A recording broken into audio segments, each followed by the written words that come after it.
कि विलास दरे साहब के कार्यकाल के दौरान 2-3 पर्व बड़े बड़े हिंदू समाज के बड़े, जिसमें कहीं से भी खट्टे नहीं पाते गए। यहाँ तक कि जहाँ विसर्जन स्थल था वहां पर 4 गाड़ी मिट्टी नहीं डाल पाए। ऐसे में आप उनके बारे में बता रहे हैं कि उनसे प्रभावित हुए हैं, तो ऐसा प्रभावित करने वाला कौन सा कार्य था उनका जिसको लेकर के आप उठते हैं अग्रसर हुए कि भाई यही पार्टी चुनना है? लोगों का बहुत सपोर्ट था। आपने जैसे कहा कि मैं बहुत सारे लोगों के साथ शामिल हुआ, तो ये सही बात है। लोगों ने मुझे सपोर्ट किया, लोगों का प्यार है मेरे साथ। और जो मेरे शुभचिंतक है या मेरे दोस्त है, हो सकता है वो अन्य पार्टी से हो, लेकिन मुझे पूरी उम्मीद है वो मेरा पूरा साथ देंगे। खुल के नहीं तो छुप के देंगे, लेकिन देंगे मेरा साथ। और ये चुनावी महासंग्राम में ये विधायकी का चुनाव नहीं है, ये सांसदी का चुनाव नहीं है, ये नगर सेवकी का चुनाव है। और नगर सेवक अपने बीच का होना चाहिए, और अगर उसपे सोने पे सुहागा चाहते हैं तो नगर सेवक शिक्षित होना चाहिए, सामाजिक होना चाहिए और देश के प्रति सजग होना चाहिए। Inquilab news live, the social media news platform. Please subscribe and share. नमस्कार दोस्तों, आप देख रहे हैं इंकलाब न्यूज लाइव में फारूक शाह। सिटी सर्वे की रिपोर्ट में वसई विरार में चुनावी महासंग्राम की तैयारी चल रही है। ऐसे में अब समय बहुत कम बचा है, हो सकता है कभी भी बिगुल बच जाए। इंकलाब न्यूज लाइव के प्लेटफॉर्म पर आज पहला उम्मीदवार हमारे साथ में है अशरफ भाई। अशरफ भाई भूतपूर्व सैनिक भी रहे हैं और अशरफ भाई एक सामाजिक कार्यकर्ता भी है, समाज सेवक भी है। अशरफ भाई के कई राजनीतिक पार्टियों से ताल्लुकात भी हैं और अलग अलग संगठनों से, संस्थाओं से भी इनका जुड़ाव है। ऐसे में चुनाव का समय आने पर और इन्होंने सबसे पहला बिगुल बजा दिया और खुल करके हमारे साथ कैमरे पर आ गए, तो पहले उम्मीदवार से बात करेंगे कि इनकी तैयारी क्या है, इनकी मंशा क्या है और इन्होंने अपने विचार क्या रखे हैं जीत हासिल करने के लिए। ऑलरेडी आप समाज सेवक, ऑलरेडी कई क्षेत्रों में आप जुड़े हुए हैं, प्रशासन से, समाज से। ऐसे में चुनाव लड़के आप क्या हासिल कर सकते हैं? चुनाव लड़के कुछ हासिल करना ये कोई मंशा नहीं है, और अगर कोई चुनाव लड़के कुछ हासिल करना चाहता है तो फिर मेरे हिसाब से उसे चुनाव नहीं लड़ना चाहिए।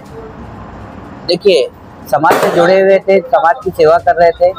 आज जो मैं चुनाव में उतरा हूँ या जो मैं चुनाव की तैयारी कर रहा हूँ, तो इसका सबसे बड़ा रीजन है मेरी क्षेत्र की जनता जो मुझसे मोहब्बत करते हैं। मुझे जो चाहने वाले लोग हैं, उन्होंने ज़बरदस्ती मुझे फोर्स करके पॉलिटिक्स में उतारा है और उन्होंने मुझे कहा है कि भाई आपकी जैसे लोगों की ज़रूरत है, जो शिक्षित हो, जो कानून कायदे को समझते हो, जो काम कराना जानते हो, जो लोगों का भला कर सकते हो।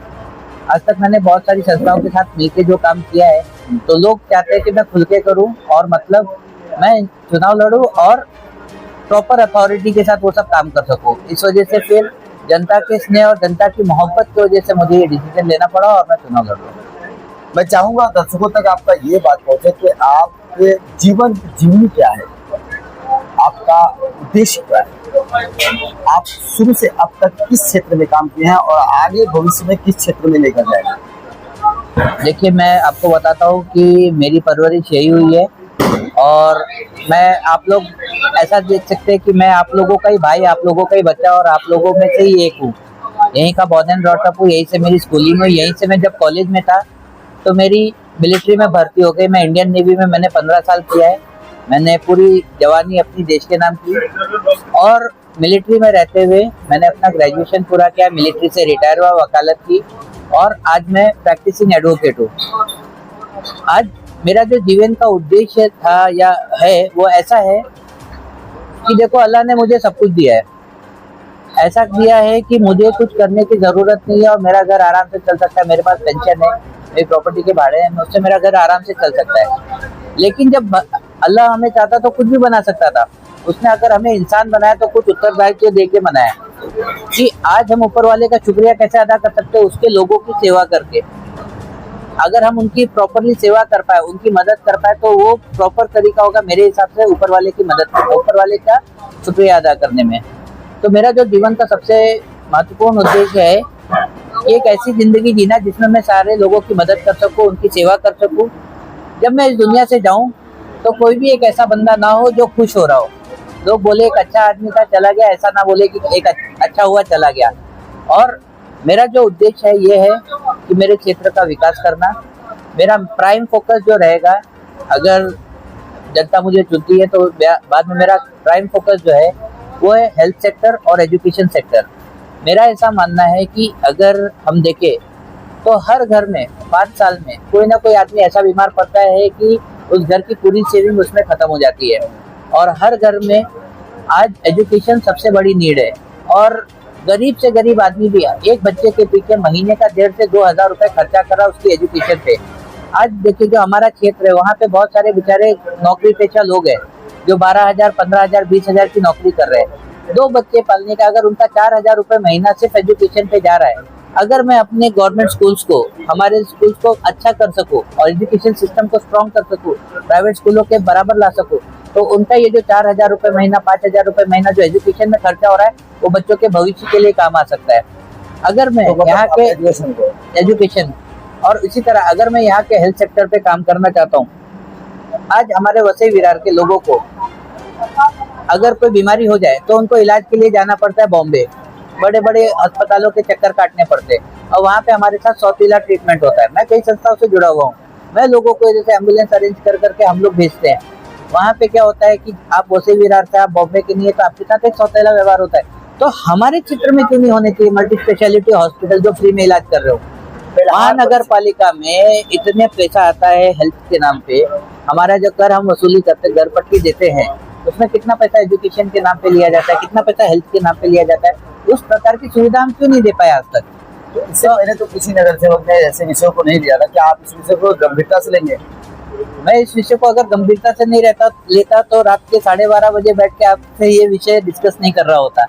एक सवाल बड़ा मन में उठा तो मैंने पूछना बेहतर समझा। सबसे ज्यादा ताल्लुकात आपका अन्य राजनीतिक दलों से था, वही अगर शिंदेगत की बात की जाए शिवसेना से, तो आप एकाएक उसमें जुड़े और आपने भव्य जो है कि उसमें योगदान दिया, उसमें एंट्री किया बहुत सारे लोगों के साथ, और वही पार्टी को चुना। ये सवाल है जनता के मन में भी आएगा। देखिए, जैसा आपने खुद बोला था कि मैं लगभग सारे राजनीतिक दलों से जुड़ा हुआ था, सारे संस्थाओं से जुड़ा हुआ हूँ। तो ये 6 साल जब मैं रिटायर होके आया, से 6 साल पहले जब मैं रिटायर होके आया तो मैंने यहाँ पे लोगों की सेवा करना स्टार्ट किया। मेरा मानना था कि भगवान ने अगर मुझे देने वालों में शामिल किया तो मेरा हक है कि मैं दूं, ये मेरी ड्यूटी है।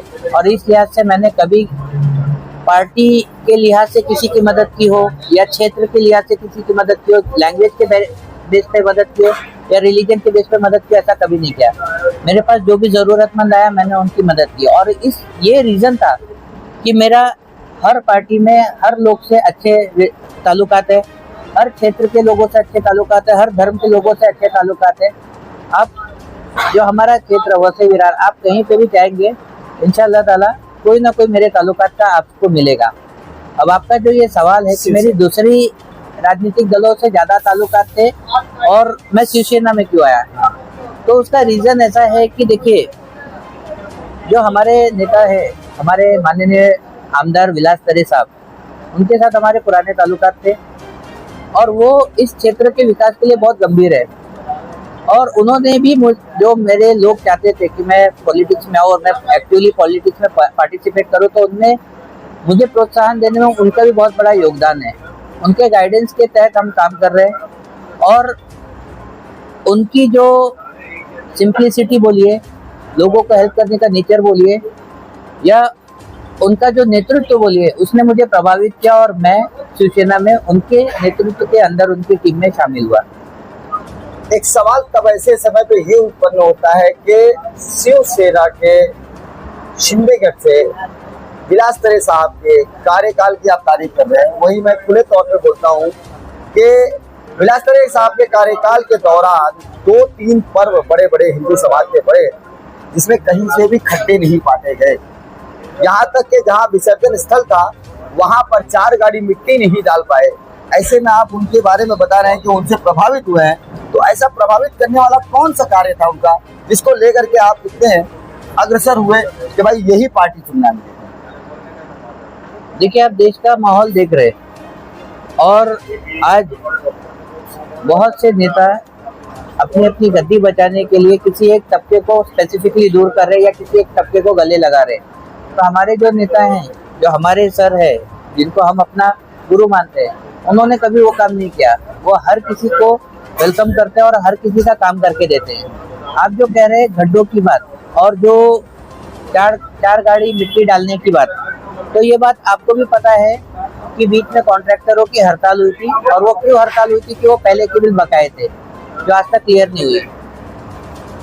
महानगर पालिका आज कोई लोक प्रतिनिधि नहीं है, इस वजह से महानगर पालिका का जो आप व्यवहार बोल सकते हैं या जो आप उनका एटीट्यूड बोल सकते हैं, उसमें काफ़ी डिफरेंस है। बाकी हम अपने लेवल पे पूरी टीम मिलके दिन रात काम कर रही है, स्थिति को बेहतर कर रही है। पहले के बनिस्पत हालात बेहतर है। आप अगर अब क्या है, कोई इसे कबूल करता है, कोई नहीं कबूल करता है, हम किसी को फोर्स नहीं कर सकते कबूल करने के लिए। कई क्षेत्रों में बेहतरी हुई है और कुछ क्षेत्रों में और बेहतरी की ज़रूरत है, और हम दिन ब दिन चीज़ों को बेहतर करने की कोशिश में लगे और इंशाल्लाह करके ही मानेंगे। एक मामला और आता है कि बिहार परिक्षेत्र के अंदर विकास की बात की जाए तो हाई डेवलपमेंट बहुत तेजी से होने वाला है। ऐसे में यही क्षेत्र आपको मिला है, और इसी क्षेत्र में आपके शुभचिंतक जो है वो अन्य पार्टियों से हैं। कभी ऐसा हुआ कि वो नाराज होने का डर आपको बना गया? देखिए, जो भी मेरे शुभचिंतक हैं और जो मुझे पर्सनली जानते हैं, वो मेरी नीयत, मेरे कार्य करने की शैली, मेरे एटीट्यूड और लोगों के प्रति मेरी सोच को भली भांति जानते हैं, और वो मेरे निर्णय का आदर करेंगे। मुझे इसकी पूरी अपेक्षा है और इंशाअल्लाह ताला वो मुझसे कभी नाराज़ नहीं होंगे। और ये जो मैंने जो कदम लिया और मैं पार्टी में शामिल हुआ, तो इसमें मेरे लोगों का बहुत सपोर्ट था। आपने जैसे कहा कि मैं बहुत सारे लोगों के साथ शामिल हुआ, तो ये सही बात है, लोगों ने मुझे सपोर्ट किया, लोगों का प्यार है मेरे साथ। और जो मेरे शुभचिंतक है या मेरे दोस्त है, हो सकता है वो अन्य पार्टी से हो, लेकिन मुझे पूरी उम्मीद है वो मेरा पूरा साथ देंगे, खुल के नहीं तो छुप के देंगे, लेकिन देंगे मेरा साथ। बहुत बड़ी बात इन्होंने कह दी और खुलकर ये आए हैं और खुलकर बात कर रहे हैं। मैं बताना चाहूँगा दर्शकों को कि चुनावी महासंग्राम में ये विधायकी का चुनाव नहीं है, ये सांसदी का चुनाव नहीं है, ये नगर सेवकी का चुनाव है। और नगर सेवक अपने बीच का होना चाहिए, और अगर उस पे सोने पे सुहागा चाहते हैं तो नगर सेवक शिक्षित होना चाहिए, सामाजिक होना चाहिए और देश के प्रति सजग होना चाहिए। ऐसे में इन्होंने बहुत ही मेन बेस मुद्दे को लेकर आए हैं कि इनका कहना है कि स्वास्थ्य और शिक्षा, ये दोनों को इन्होंने महत्वता दी है। वहीं पर इनका प्रभाग के अंदर जो ताल्लुकात है वो बेहतर तो है ही है। अब आने वाला परिणाम बताएगा कि इनके लिए जनता के क्या बोल और क्या बयान है। रहा पत्रकारिता का सवाल, तो मैंने इनसे हर तरह के सवाल किए हैं और विरोधाभास की भी आवाजें बुलंद की हैं। देखना यह है कि जनता इनके विषय पर क्या कहती है, तो वो आने वाले वक्त में हमारे सीके सर्वे की रिपोर्ट में आपके सामने आएगा। बहुत बहुत धन्यवाद सर आपका। इंकलाबी लाइव पर हम इसी प्रकार से खुले शब्दों का इस्तेमाल करके खबरें प्रकाशित करते हैं और करते रहेंगे। हमारे चैनल को सब्सक्राइब करिए, लाइक करिए, शेयर करिए। जय हिंद, जय भारत। अगली खबर प्राप्त करने के लिए चैनल को सब्सक्राइब करें, लाइक करें और शेयर करें और सपोर्ट करें निःशुल्क पत्रकारिता का। जय हिंद, जय महाराष्ट्र।